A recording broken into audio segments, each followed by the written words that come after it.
Hello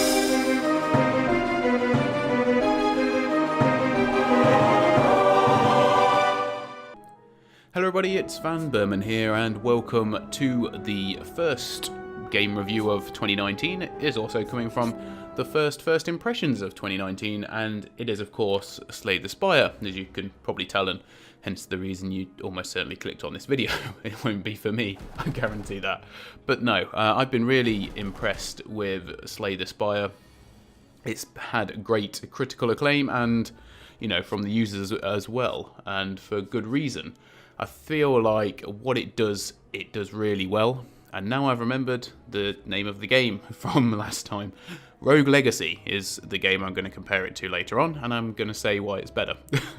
But no, I had to re-record this because I had the wrong microphone selected, so it sounded like I was talking in a bathroom, which it still may do slightly, but nevertheless.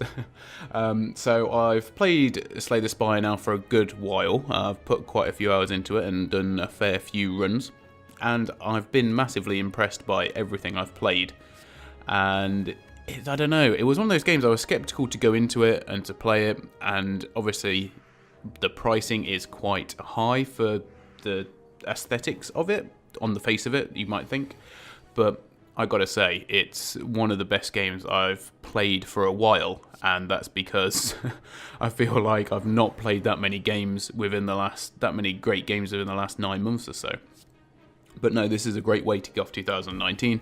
I should have really made this review in January, but as it goes, you know, life gets in the way. And here we have a game which feels in many ways influenced by Hearthstone. Not that, you know, you should take anything away from that. It's got 3 different playable characters in there. They all play very differently. Much, I would say even more so than, you know, the heroes in Hearthstone. These are all very unique ways of playing it. You have to come up with totally different strategies. They have totally different strengths, and the cards and artifacts and everything else play in totally different throughout the whole game. So that's quite nice that you get the variation there, and you unlock them obviously after you've done a run with the previous character. So it gives you a bit more longevity in there. But the good thing about these roguelike games is that, you know, every run is different. You will come up with a different strategy every time pretty much because of the random element of it. So you'll get certain cards that are better to chain together, and therefore it will take you naturally down a different path. And that is one of the things that I really enjoy about the game. You know, I formulated so many different strategies with the different players. Some have worked really well, others have not. And of course you still have that element of luck with any card game where, you know, you need the right cards to come out at the right time. Now, it's up to you to try and influence that as much as possible, and, you know, it's all very seamless. I mean, I really love the graphic style. I know I love that sort of pixel art, you know, like quite neat character design in there, and they've obviously experimented a lot with the different, you know, enemies, with the art style, and everything looks quite nice. You know, some might say rudimentary, but I say, you know, it's classical yet functional, and it's very appealing. It's very satisfactory to me.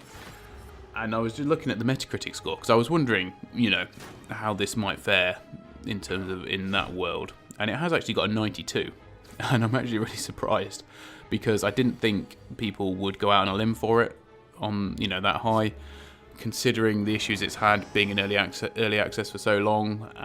But it's obvious that they've put a lot of care and effort into getting it fully released. You know, the bosses are a real good challenge. Even some of the normal enemies are not. There's none in there that I can really. There's a couple, but there's not many I can think are absolute walkovers.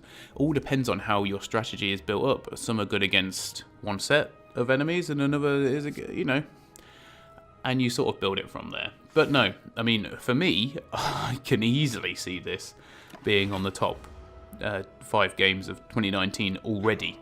And it's getting a 9 out of 10 for me.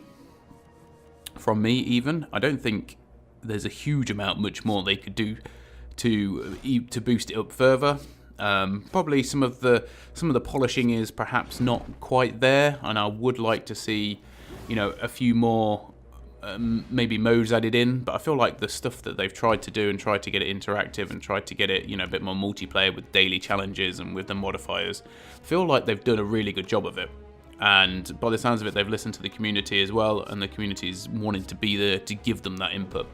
So, luckily for me, I've now just recorded this voiceover, and I've now got to go, unfortunately, I know it's horrendous, and do another run of it so I can get some footage for this video. So I'm very much looking forward to that. Anyway guys, hope you enjoyed this little review on Slay the Spire. You can pick it up on Steam. It is £19.49, well worth every penny. I will stick the link in the description below, and yeah, feel free to go and check it out, and let me know what you thought. Thanks for watching guys, see you all on the next one. Bye for now.